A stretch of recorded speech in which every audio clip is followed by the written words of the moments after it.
The clock on Eunice's desk ticked with a rhythmic metallic precision that felt like a needle pricking at the silence of the house. It was 2:14 a.m. The fluorescent lamp cast a harsh, clinical glare over her open textbooks, turning the highlighters into neon streaks that hurt her eyes. Outside, the wind rattled the window pane, a frantic skeletal tapping that she tried to ignore. Being home alone was supposed to be a luxury. Her parents were away for a weekend retreat, leaving her with the quiet she desperately needed for her finals. But as the hours stretched into the early morning, the quiet had curdled into something thick and suffocating. Eunice rubbed her temples, the smell of cold coffee and old paper filling her senses. She reached for her mug, but her hand froze halfway. Eunice, the sound was faint, a mere vibration against the heavy oak of her bedroom door. It wasn't the wind. It wasn't the house settling. It was a voice, dry, rasping, like dead leaves skittering across pavement. She held her breath, her heart hammering a frantic rhythm against her ribs. "I'm imagining it," she told herself. Sleep deprivation, auditory hallucinations. She turned back to her biology notes, but the words blurred. The silence that followed was worse than the sound. It was an expectant silence, as if whatever was on the other side of that door was leaning in, ear pressed to the wood, listening to her heartbeat. Eunice, open the door. This time it was clearer. It sounded like her mother's voice, but distorted, as if someone were playing a recording of her mother at the wrong speed, warping the pitch until it was jagged and wrong. "Mom?" Eunice whispered, her voice cracking. Then, logic hit her like a bucket of ice water. Her mother was 300 miles away. She'd talked to her on FaceTime just 2 hours ago. She stood up slowly, the legs of her chair screeching against the hardwood floor. The sound felt like a scream in the dead night. She walked toward the door, her feet feeling heavy, as if she were wading through water. There was no light coming from the crack under the door. The hallway outside should have been bathed in the dim glow of the nightlight, but it was pitch black. "It's cold out here, Eunice. Let me in." The voice shifted. Now it sounded like her younger brother, Toby. But Toby was with their parents. The mimicry was uncanny, yet there was a hollow quality to it, an absence of soul. Eunice reached for the lock, her fingers trembling an inch away from the metal. Then she stopped. She leaned down, pressing her eye to the old-fashioned keyhole. At first, she saw nothing but the oppressive darkness of the hall. Then something moved. A pale, spindly shape drifted into view. It wasn't a person. It was too tall, the proportions all wrong. It looked like a column of gray, wet parchment stretched over a frame of rusted wire. It had no face, only a series of vertical slits where a mouth should be, and they were vibrating. "Eunice, why are you hiding?" The voice that came out of the slits was now her own. It was her own voice, perfectly replicated, dripping with a false, sickening sweetness. Eunice backed away, tripping over her backpack. She scrambled toward the window, but the latch was stuck, painted shut by years of neglect. She looked back at the door. The handle began to turn, slowly, deliberately. The lock held, but the wood groaned under a sudden, immense pressure. Something was leaning its weight against the door, pushing with a strength that didn't belong to anything living. "Go away!" Eunice screamed, grabbing her heavy biology textbook and holding it like a shield. "I have a phone! I'm calling the police!" The turning stopped. The pressure vanished. A long, agonizing minute passed. Eunice's breath came in ragged gasps. She reached for her phone on the desk, her hands shaking so hard she nearly dropped it. She swiped to unlock it, but the screen stayed black. It was dead, completely drained, despite having been plugged in all night. Then she heard it. The sound wasn't coming from the door anymore. It was coming from behind her. It was the sound of long, sharp nails dragging against the glass of the window. Eunice turned, her blood turning to lead. The gray parchment skin thing was pressed against the glass. Its body was contorted, limbs bent at impossible angles to cling to the side of the house. It had no eyes, but she felt its gaze. It tilted its head, and the vertical slits on its face tore open. "Found you," it whispered. This time, the voice didn't sound like her mother or Toby or herself. It sounded like 1,000 dying fires, a guttural ancient hunger that had finally found its meal. The glass began to crack.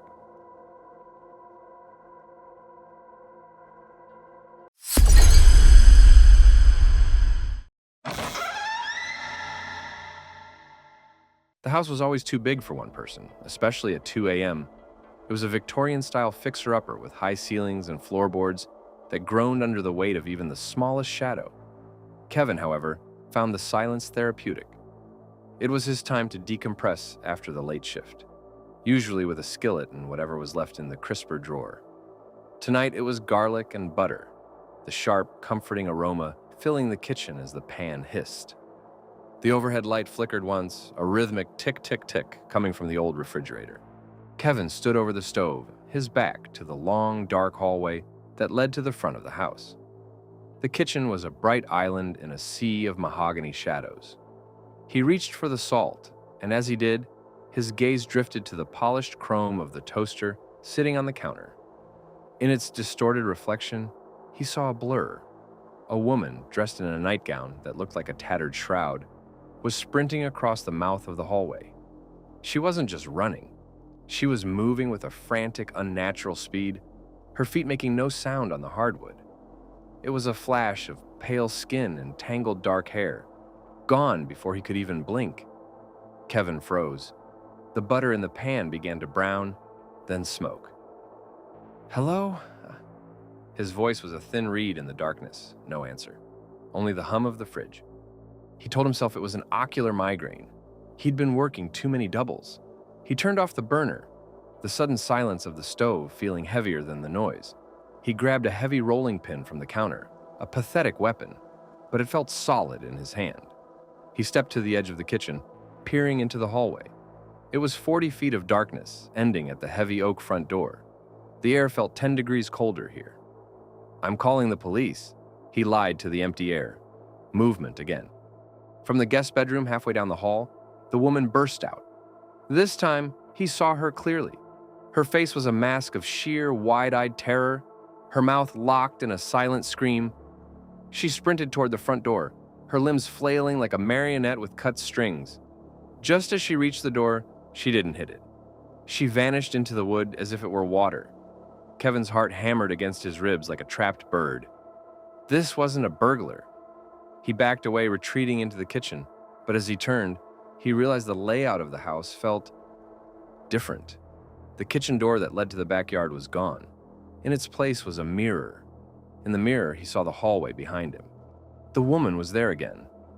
This time, she wasn't at the far end. She was at the kitchen threshold. She was panting now, a wet, ragged sound that set his teeth on edge. She looked at Kevin, or rather, she looked at his reflection. "He's coming," she whispered. Her voice sounded like dry leaves scraping on pavement. "Who?" Kevin gasped. The woman didn't answer. She turned and began to run again, but this time, she wasn't running away.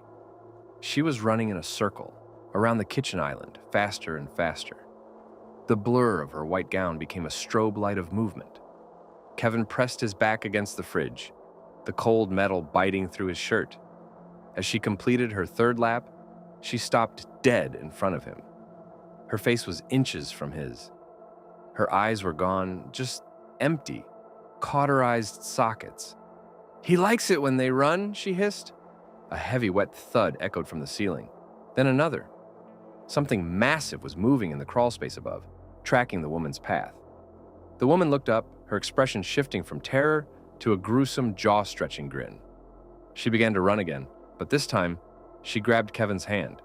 Her grip was like ice-covered iron.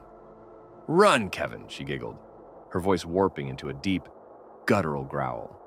"He's bored of me." The kitchen lights shattered. In the sudden, suffocating dark, Kevin heard the sound of the attic hatch creaking open and the heavy rhythmic thud of something large dropping onto the kitchen floor behind him. He didn't think. He didn't scream. He just began to run. And as he sprinted down the hallway, he realized with a jolt of pure horror that his feet weren't making a single sound on the wood.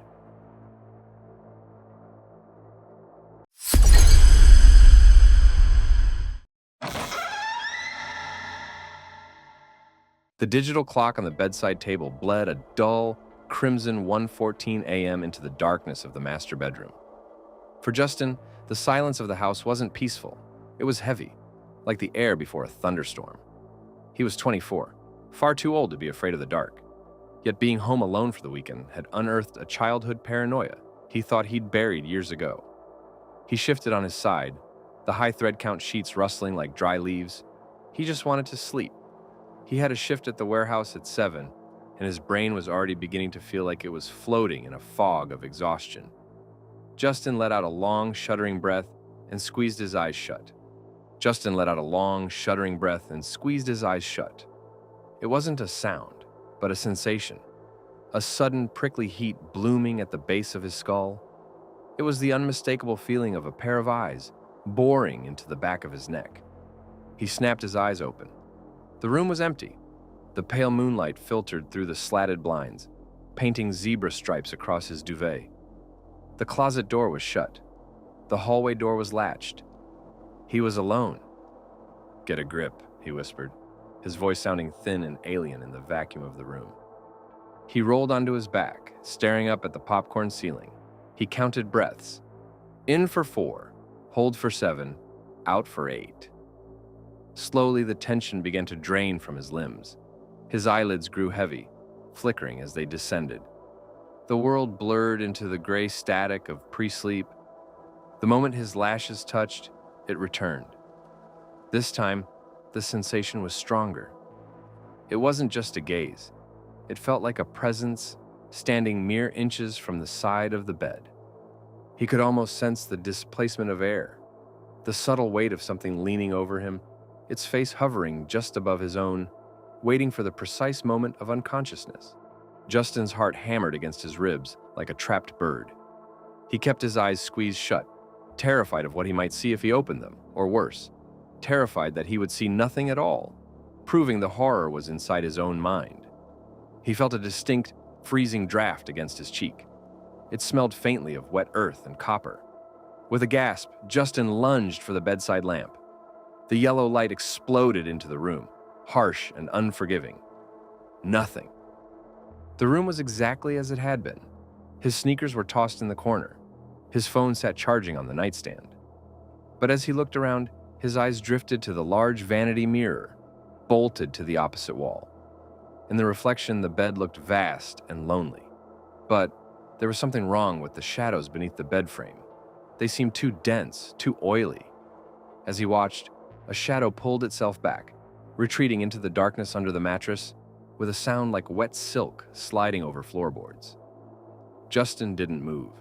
He couldn't. He sat frozen in the center of the bed, the light of the lamp offering a meager sanctuary. He stayed that way for an hour, his eyes burning from refusing to blink. Eventually, exhaustion, the cruel, inevitable master, won. His head began to nod. His vision tunneled. Against his desperate will, his eyes slid shut for a fraction of a second. In that heartbeat of darkness, a voice whispered directly into his ear. It was a dry, rattling sound like wind through dead grass. "I love it when you look away." Justin's eyes flew open. He screamed, throwing himself toward the door, but his foot caught in the tangled sheets. He tumbled to the floor, landing hard on his shoulder. He scrambled up, reaching for the door handle, but his gaze involuntarily flicked back to the mirror. In the reflection, Justin saw himself standing by the door, but he also saw what was on the bed. A figure, impossibly thin and gray, was crouched where he had just been lying. Its limbs were elongated, bent at unnatural angles, like a crushed insect. It had no hair, no nose, and no ears. Only a wide, jagged slit for a mouth and 2 immense, milky eyes that took up half its face. The creature in the mirror wasn't looking at the Justin in the reflection. It was looking out of the glass, directly at the real Justin standing in the room. The creature slowly raised a long, spindly finger to its lipless mouth. Shh. Justin bolted. He didn't grab his keys or his shoes. He threw the front door open and ran into the cold night air, sprinting down the middle of the street until he reached the 24-hour gas station 3 blocks away. He sat in the fluorescent glare of the station for the rest of the night, shivering under the confused gaze of the clerk. When the sun finally rose, turning the sky a bruised purple, Justin finally felt the weight lift. The sensation of being watched vanished with the first ray of light. He went back that morning with his brother to get his things. They searched every inch of the house. They checked the attic, the crawl space, and under the bed. There were no signs of entry, no footprints, nothing. "So just a night terror, man," his brother said, clapping him on the back. "Stress does weird things." Justin wanted to believe him. He really did. He packed a bag to stay at his brother's place, feeling a wave of relief as they walked toward the front door. But as he reached out to turn off the bedroom light one last time, he glanced at the vanity mirror. The dust on the surface of the glass had been disturbed. There, right in the center, was a single clear smudge, the perfect print of a long, spindly finger. And as Justin backed away, his heart freezing in his chest, he realized the smudge wasn't on the outside of the glass. It was on the inside.